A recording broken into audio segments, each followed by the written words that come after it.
Hello tout le monde, nous sommes... J'attendais que le robot finisse pour commencer le vlog et là il rebouge. Bon bref, nous sommes actuellement le mardi 19 mars, j'espère que vous allez bien. Je commence un tout nouveau vlog avec le soleil, ça fait du bien. Le soleil est de retour, bon après ça dépend d'un jour à l'autre, c'est assez aléatoire mais quand il est là on profite. Aujourd'hui je suis en télétravail, je suis à la maison. Hier je vous ai pas pris parce que j'avais la crève, j'ai travaillé parce que je ne sais pas vous, mais en fait depuis qu'on a le télétravail, eh bien quand je suis malade, en général si je télétravaille, je travaille quand même.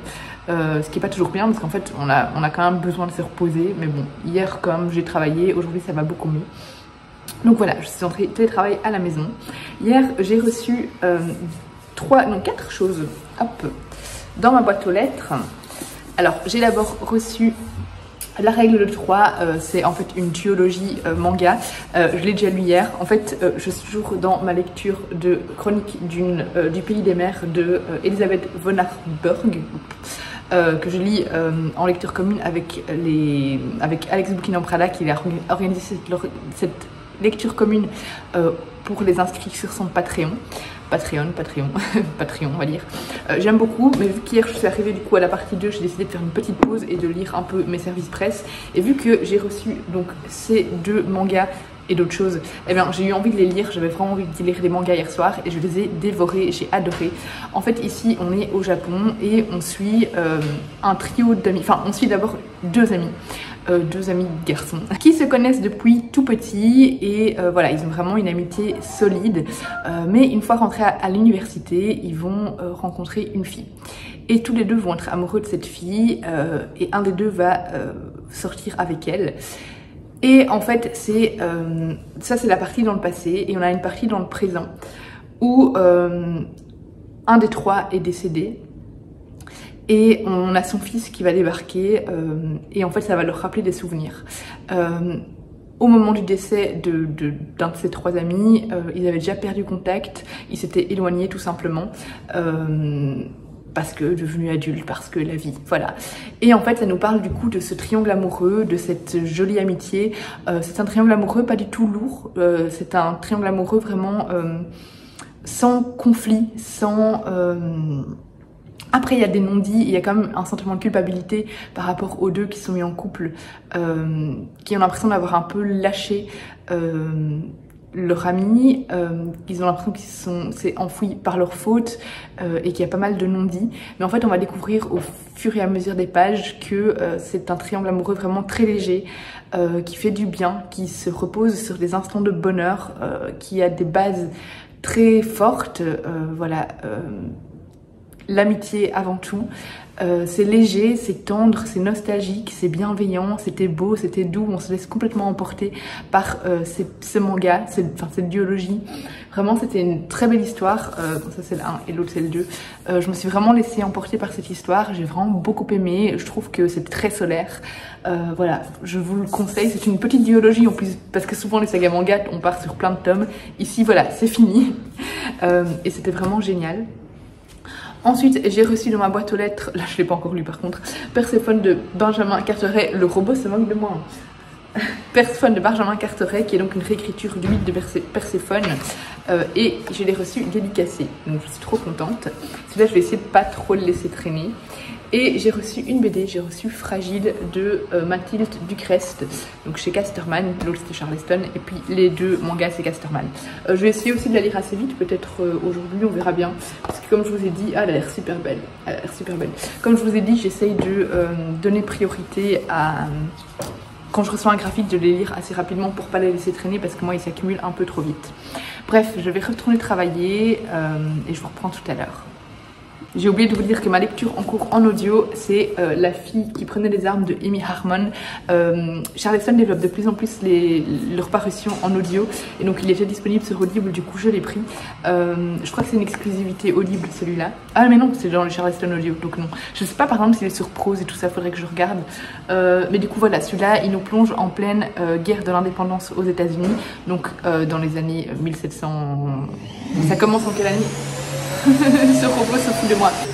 Donc à la fin du XVIIIe siècle, on commence ici en 1780. Enfin, on a une partie d'abord en 1827, je crois, où c'est une lettre vraiment dans le futur par rapport au déroulement du livre. Hop. Ça commence, il me semble, ouais, c'est ça, en 1827, et puis on repart aux États-Unis en 1780, où la déclaration d'indépendance de 1776 a donc déjà été déclarée. On est déjà plein en guerre, dans la guerre d'indépendance, et on suit une jeune femme qui, par un concours de circonstances, va se retrouver à se faire passer pour un homme pour partir au combat. Voilà. Et j'aime beaucoup, j'adore Amy Harmon. Amy Harmon. J'ai pas lu tous ses textes, mais les textes que j'ai lus d'elle, j'ai adoré, sauf un texte qui n'est pas encore paru d'ailleurs chez Charleston, et je sais pas si ça va sortir finalement. Il y a un seul texte que j'ai pas aimé et que j'ai abandonné, mais je peux rien vous dire parce que j'ai vu aucune communication là-dessus. Mais j'avais pu avoir les épreuves non corrigées et j'avais laissé tomber. Mais à part ça, j'adore tous ces livres, et ici vraiment je me laisse complètement emporter. J'arrive presque à la moitié et j'adore. D'ailleurs ici j'ai mis le ciné pour savoir où j'en étais, mais je suis beaucoup plus loin. Faudrait que je revoie dans l'audiobook. Je crois que je suis au chapitre 10, je ne sais plus. Mais voilà, je vous en parlerai quand j'aurai un peu plus avancé dans l'audio.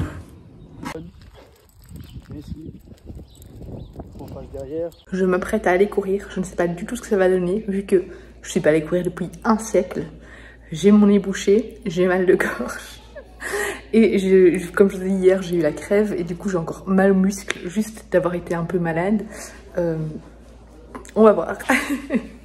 Je pars pour 4-5 km sans prendre la tête avec un petit audiobook et on verra ce que ça donne. Je vous tiens au courant. Je suis rentrée, j'ai survécu, je suis en transe. Alors clairement j'ai pas le même rythme qu'avant, hein. Là j'ai couru 4,78 km en 29 minutes et quelques. J'ai mis 6 minutes,8 par kilomètre, minutes par kilomètre.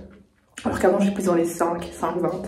Et bon, ça va revenir petit à petit, j'aimerais bien me remettre à la course. D'ailleurs, il faudrait que je me rachète des chaussures parce que celles que j'ai, c'est des vieilles chaussures qui sont plus hyper. Mais je suis fière de moi, j'ai pas fait de pause. J'ai fait la dernière montée que j'avais peur de m'arrêter avant parce qu'en fait, pour retourner chez moi, il y a une grosse montée. Et du coup, je me disais non, mais je vais avoir la flemme, ça va pas aller. Et finalement, je l'ai faite. Je suis trop fière de moi. Voilà, je vais prendre une bonne douche, ça va me faire du bien. Ah, je suis contente, je suis contente. Avec un bon audiobook en plus, ça permet de courir sans... Parce qu'avant, je courais, mais à un moment, j'en ai eu marre parce que je courais sans... Enfin, même avec la musique, je finissais par m'ennuyer. Et là, maintenant que quand je cours avec les audiobooks, si c'est un bon audiobook, parce que si c'est un audiobook auquel on n'accroche pas forcément, ça ne marche pas. Avec un bon audiobook, on est à fond dedans. Donc ça, on voit pas le temps passer. Donc voilà, ça fait du bien. Vive le soleil.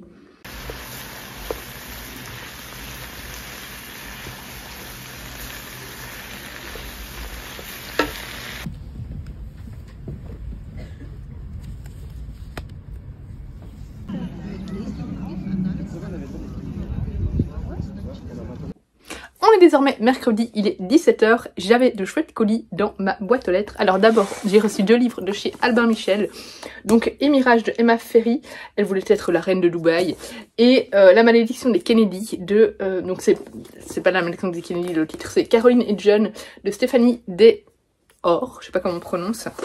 Voilà, et j'ai reçu un super colis dans une trop belle boîte de Gallimard Jeunesse. Alors je peux vous montrer un peu l'avant de la boîte, mais sans vous montrer mon adresse.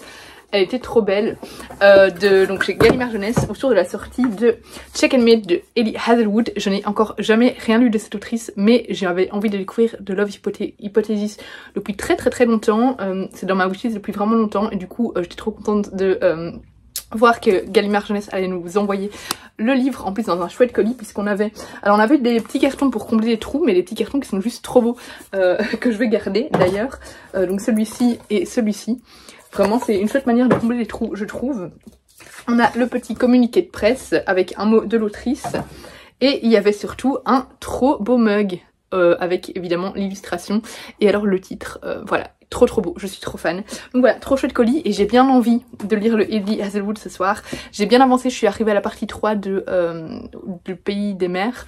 Du coup, je vais le mettre en pause pour lire un peu autre chose, avancer dans mes SP, etc. Mais le problème c'est que j'aimerais bien avancer dans ma pile à lire du Mars au féminin et du challenge, j'ai oublié son nom, Cozy, je sais plus quoi, Cozy Book Challenge, de Rêve ta vie en lecteur. Donc lire celui-là, ça n'est pas...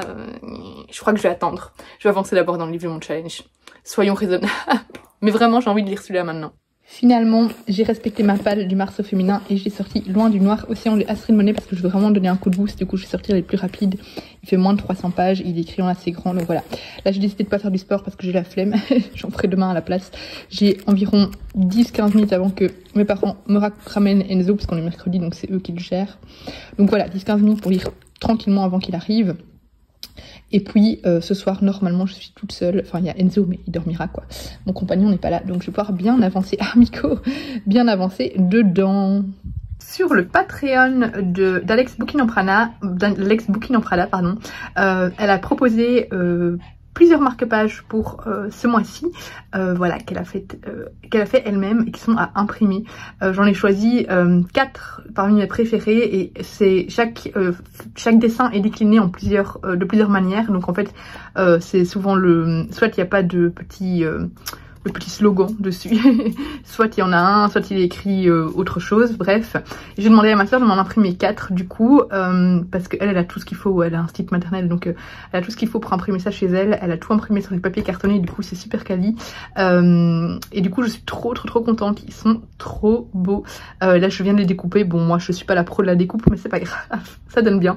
Du coup je vais en prendre un là maintenant pour remplacer, pour mettre dans la lecture commune du mois du Patreon, mais voilà, je suis trop fan.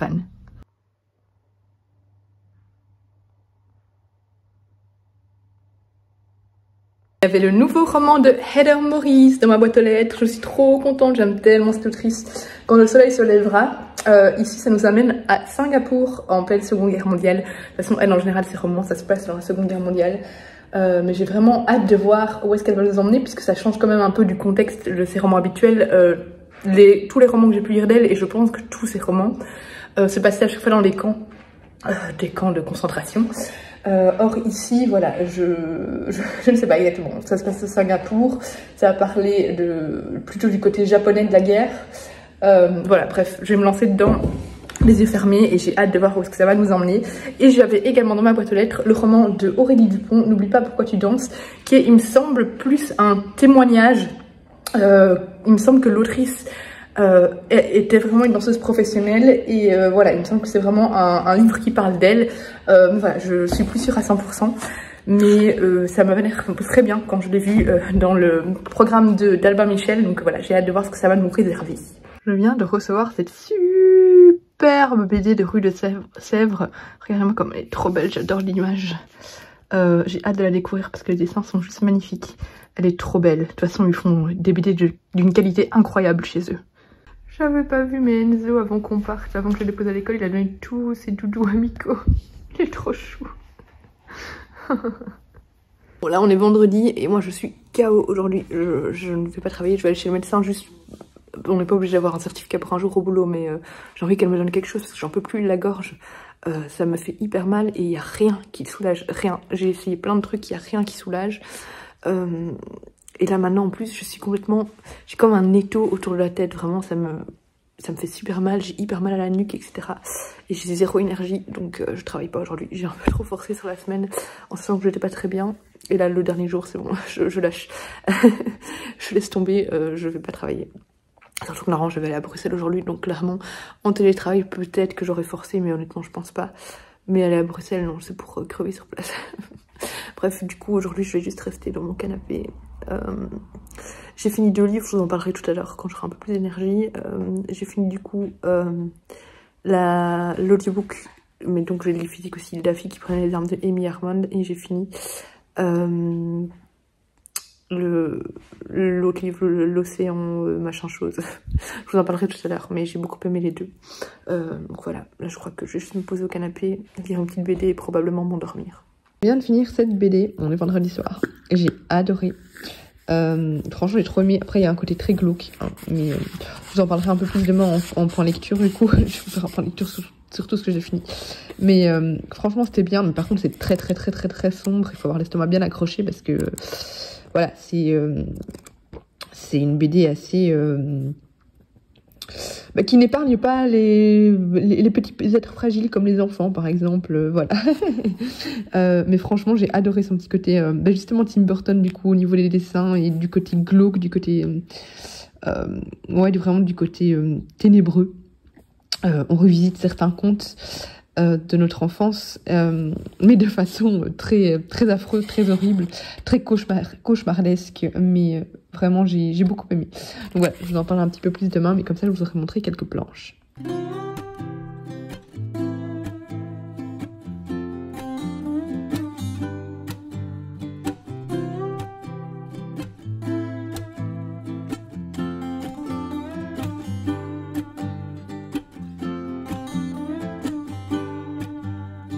Test d'une eau pétillante One Piece.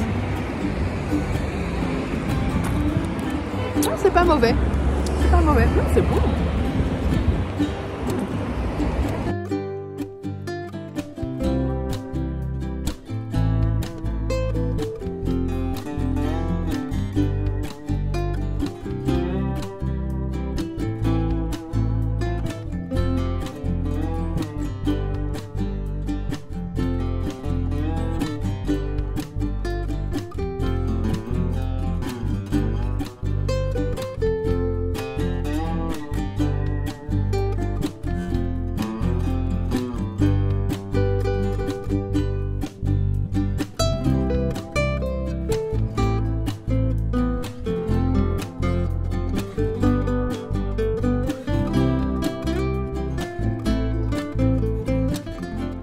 Hello hello, on est désormais dimanche matin, je suis encore bien encombrée mais j'ai quand même un petit peu plus d'énergie que vendredi.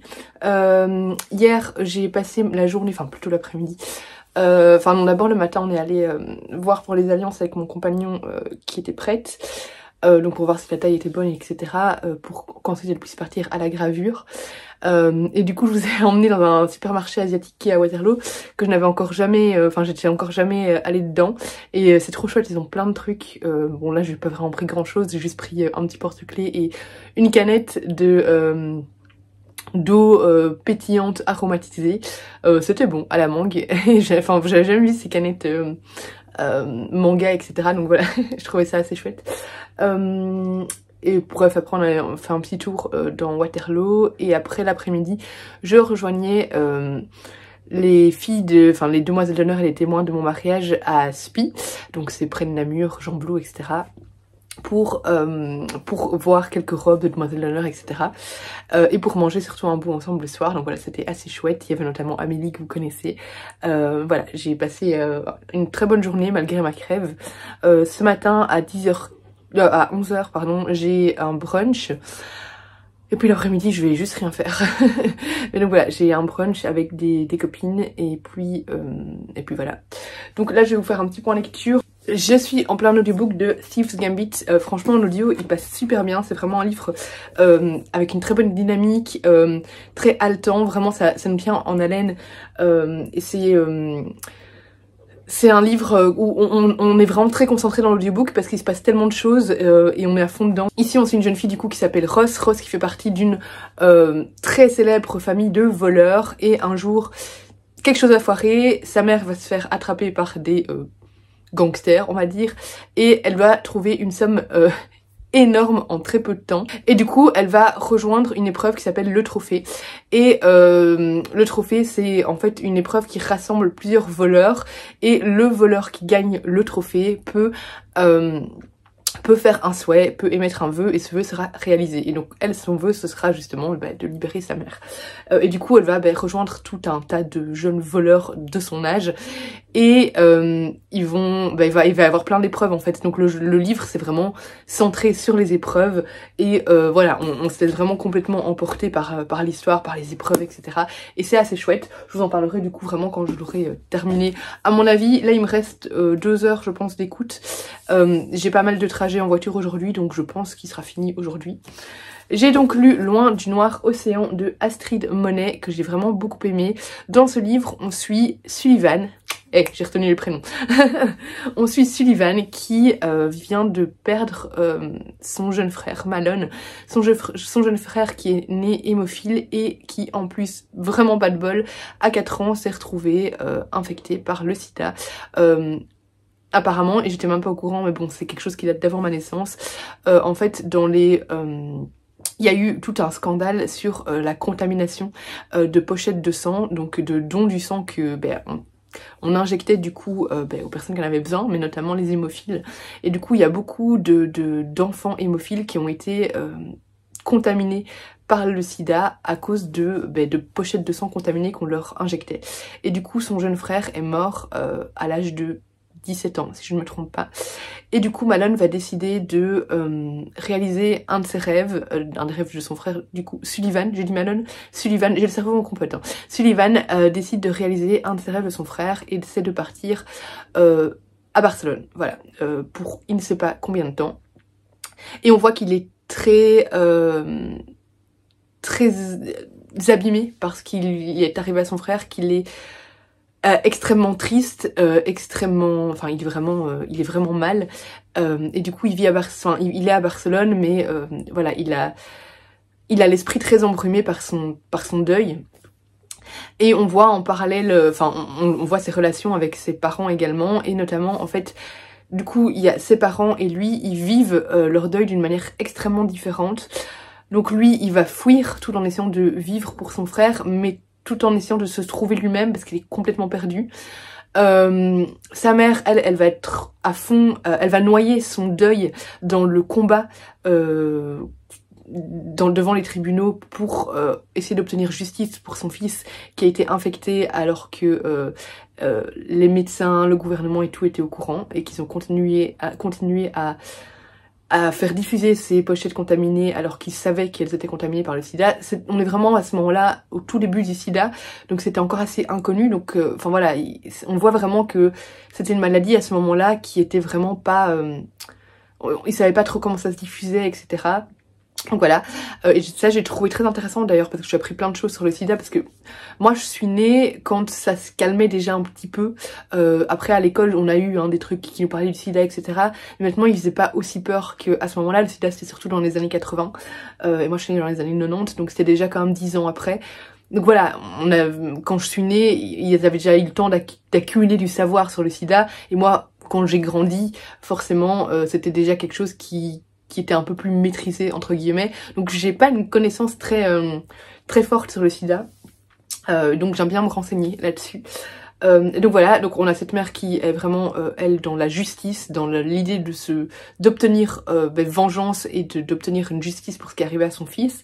Et on a le père qui se laisse complètement aller dans la dépression, dans l'alcool, etc. Et du coup c'est très intéressant de voir ces trois facettes en fait du deuil.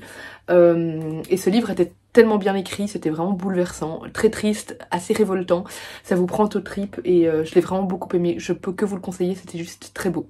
D'ailleurs je dois le prendre en photo, faut que je le prenne en photo.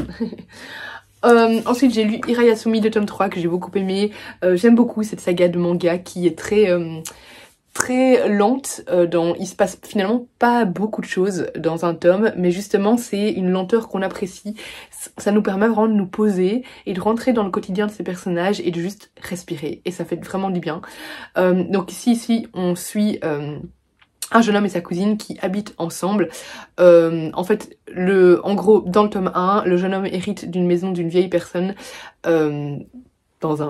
par un certain concours de circonstances, et du coup sa cousine va venir vivre avec lui, et donc le tome 1 c'est un peu ils apprennent à se connaître un peu plus, leur cohabitation, etc. Là on se concentre un petit peu plus sur la jeune fille. Me demandez pas les prénoms, déjà les prénoms en français, mais alors en japonais je les oublie après 10 secondes. Allez, on va essayer de trouver son prénom. Ouais, Natsumi, voilà. Natsumi qui, elle est dans une université d'art, qui a envie de devenir mangaka, etc. Et du coup, cet homme-là se centre un petit peu plus sur ses rêves de mangaka. Donc voilà, je l'ai vraiment beaucoup aimé, j'ai trouvé ça très chouette, j'adore ce manga. Donc voilà, si vous voulez essayer une nouvelle saga de manga, je ne peux que vous conseiller celle-ci. J'ai lu Jusqu'ici tout va bien de Nicolas Pitts, qui est adapté du roman de Gary D. Schmidt. C'est une BD assez sombre dans laquelle on suit un jeune homme qui a au début de la BD 14 ans, je sais plus, bref, c'est un adolescent. Il vit à New York avec ses parents, mais ils vont déménager à Marysville, qui est un bled vraiment, donc ils vont être vraiment les nouveaux dans Marysville, et donc au niveau de l'intégration et tout ça, c'est un petit peu plus compliqué, et puis il va y avoir de la méfiance envers eux, à cause de certaines choses qui vont arriver dans la ville. Et on a ce jeune homme qui évolue dans un milieu extrêmement toxique. Son frère est violent, son père est violent, sa mère le défend comme elle peut, mais on sent que c'est un milieu vraiment qui est très malsain. Très malsain. Et je ne parle pas uniquement de violence physique, c'est aussi... en fait, son père n'a pas un comportement normal du tout. Il a un petit peu des airs un peu de mafieux comme ça, mais... voilà, il se comporte pas du tout bien avec son fils, et il y a aussi un petit peu une violence finalement mentale, et voilà. Et en fait, ce jeune garçon qui évolue dans un milieu toxique va trouver une échappatoire en découvrant des illustrations d'oiseaux, et il va se mettre à dessiner lui-même, et ben voilà, ça, on va avoir vraiment l'omniprésence des oiseaux dans cette BD qui présente une certaine liberté pour lui, une manière de s'évader. Et ce que j'ai bien aimé, c'est qu'en fait les trois quarts de la BD sont en noir et blanc, et puis il y a certains passages où tout d'un coup la couleur s'anime, et c'est des passages qui sont importants émotionnellement pour le personnage, et du coup je trouve que ça dégage vraiment beaucoup de... ouais, vraiment des émotions vibrantes, etc. à ce moment-là. J'ai beaucoup aimé, franchement, j'ai beaucoup aimé. Après c'est très sombre, mais j'ai trouvé ça très intéressant d'un point de vue psychologique, et voir ce jeune garçon, comment il arrive à se débrouiller par lui-même dans cet environnement tellement toxique, c'était vraiment assez inspirant. Voilà, vraiment j'ai bien aimé. J'ai lu Fragile, qui est complètement différent de Jusqu'ici tout va bien. C'est une nouvelle BD chez Casterman de Mathilde Ducrest. Il me semble que c'est une première BD pour l'autrice. Ici on va suivre, alors là j'ai complètement oublié le nom. On va suivre ouais, Suzanne, c'est l'héritière, mais par contre le nom du personnage principal je ne sais plus. Bref, ce n'est pas grave. Une jeune fille qui fait ses études et qui vit chez une personne âgée. C'est pas une vieille mamie, mais une personne un peu plus âgée, on va dire. Voilà, elle vit là en échange de prendre soin de sa maison, etc., de faire les tâches ménagères. Et c'est l'été, et un jour cette vieille personne va lui dire « Ah, chez cette très grande famille, enfin cette famille très riche, il y a une offre d'emploi pour aller promener le chien, vas-y, c'est une manière pour toi de te faire de l'argent facile. » Et elle va y aller. Elle a beaucoup d'a priori sur cette famille riche, parce que voilà, pour elle c'est... elle a des a priori à la base sur la richesse, sur les gens riches qui vivent dans un monde complètement décalé, etc. Et du coup elle va aller pour promener le chien de Suzanne, et finalement en fait elles vont passer chaque jour ensemble pendant plusieurs semaines en été, mais finalement le chien n'est qu'un prétexte pour se voir. Elles vont sceller une certaine amitié, mais une amitié qui part sur des bases finalement un peu malsaines de petit travail. Mais du coup on va voir cette amitié évoluer, et j'ai beaucoup aimé. C'était très... de nouveau c'était un chouette moment d'évasion en fait, où on voit cette amitié naissante, ces deux mondes confrontés,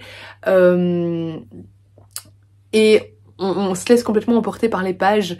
Il n'y a pas beaucoup de texte, et c'est vraiment des planches qui sont très belles, qui sont très colorées, qui nous emmènent vraiment en été, qui sont rafraîchissantes. Et ouais, j'ai bien aimé les personnages. Regardez-moi le petit chien, il est trop chou. J'ai trouvé vraiment que c'était une BD finalement avec... il y a quelques réflexions derrière, mais c'est plus une BD qu'on lit pour s'évader plus que pour réfléchir. Et voilà, on a vraiment ici... Là on avait une omniprésence d'oiseaux. Là on a une omniprésence de fleurs. Les fleurs ont une part très importante dans cette BD, et je trouve que c'est une chouette BD à lire au printemps ou en été, mais surtout maintenant je trouvais que c'était chouette parce que là ça y est, l'hiver s'en va, les fleurs apparaissent, et du coup ici vraiment je me suis sentie dans une ambiance printanière, bien que ça se passe en été, avec cette omniprésence de fleurs. Vraiment ça m'a fait du bien. On part dans un contexte beaucoup plus sombre avec cette BD-ci, qui est extrêmement glauque. Il faut avoir l'estomac vraiment très bien attaché. En fait ici on suit une petite fille, elle est toute blanche ici. Il lui est arrivé des trucs horribles qu'on apprend dans la BD, mais beaucoup plus tard, donc je vais rien vous dire. En fait elle est, on va dire entre guillemets, orpheline.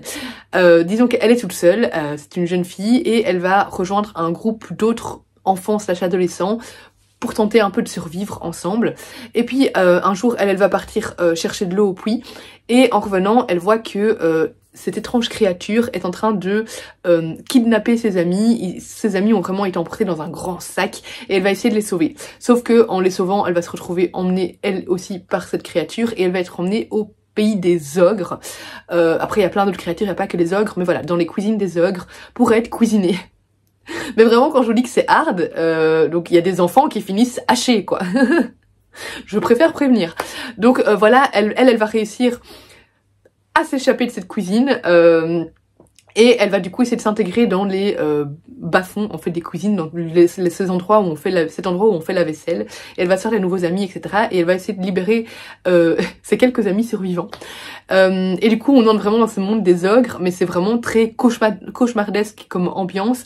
C'est vraiment l'ambiance conte de fées, mais conte de fées visité de manière très sombre, très ténébreuse, un petit peu Tim Burton comme ça. Où c'est vraiment très glauque et très malsain, c'est très horrifique, vraiment, mais j'ai adoré. En fait, j'ai bien aimé, on a des petits clins d'œil à plusieurs contes dans cette BD de notre enfance, mais du coup, de manière très affreuse, quoi. Et j'ai beaucoup aimé l'ambiance, j'ai beaucoup aimé les illustrations, j'en avais déjà montré quelques-unes hier, mais voilà, j'ai trouvé ça vraiment très... très sombre, très noir, très très dérangeant, mais en même temps, voilà, j'ai trouvé ça... parfois moche au niveau des dessins, mais moche d'une belle manière. Enfin, je sais pas, c'est un peu bizarre à vous dire, mais c'est parce que c'est très sombre et du coup les ogres et tout ça forcément sont dépeints de manière assez horrible, assez laide en fait. Mais c'est voulu par la BD hein, du coup, mais voilà, j'ai beaucoup aimé et je vous la conseille fortement si vous aimez tout ce qui est sombre.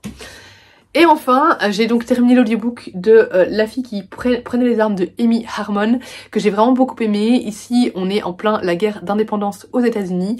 Et en fait, je savais pas du tout que c'était inspiré d'une histoire vraie. Après, l'autrice a pris énormément de liberté par rapport à l'histoire de Deborah Sampson. Voilà, elle lui a inventé un peu des relations, etc. hein. Mais voilà, mais les bases sont vraies. On suit en fait ici une jeune femme qui va finalement intégrer l'armée en se faisant passer pour un homme. Donc l'armée des indépendantistes, voilà, qui est contre donc les loyalistes qui sont à la base...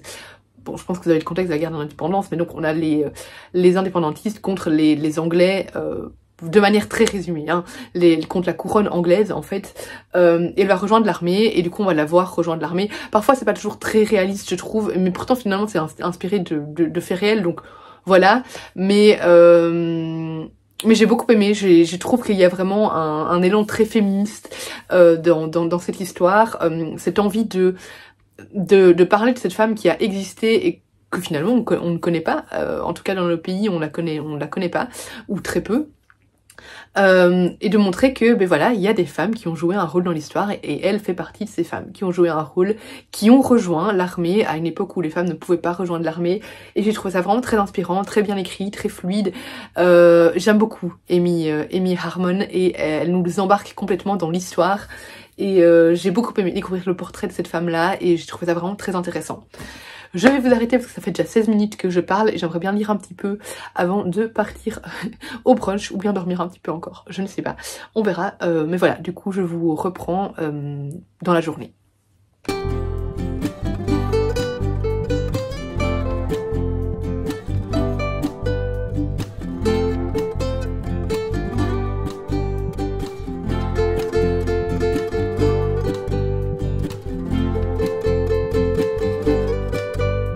Hello, on est lundi matin, je viens pour clôturer le vlog parce qu'hier j'ai complètement oublié de le faire. Comme prévu, j'ai fini Thief's Gambit de Kayvon Lewis, j'ai vraiment bien aimé. C'est très, comme je vous ai dit, c'est très prenant, très haletant, il y a beaucoup de rebondissements, de retournements de situation, etc. Mon avis, quand je vous l'ai résumé, n'a pas grandement changé. C'est un tome très prometteur, j'ai hâte de voir où va nous mener la suite avec beaucoup de trahison, de situations conflictuelles, on se méfie un peu de tout le monde, etc. C'était vraiment très chouette. Donc voilà, vraiment c'est un très bon roman jeunesse qui tient en haleine, un vrai page turner, donc vraiment n'hésitez pas à foncer le découvrir. Je vous laisse ici, j'espère que cette vidéo vous aura plu, je vous fais des gros bisous et je vous dis à bientôt pour une prochaine vidéo.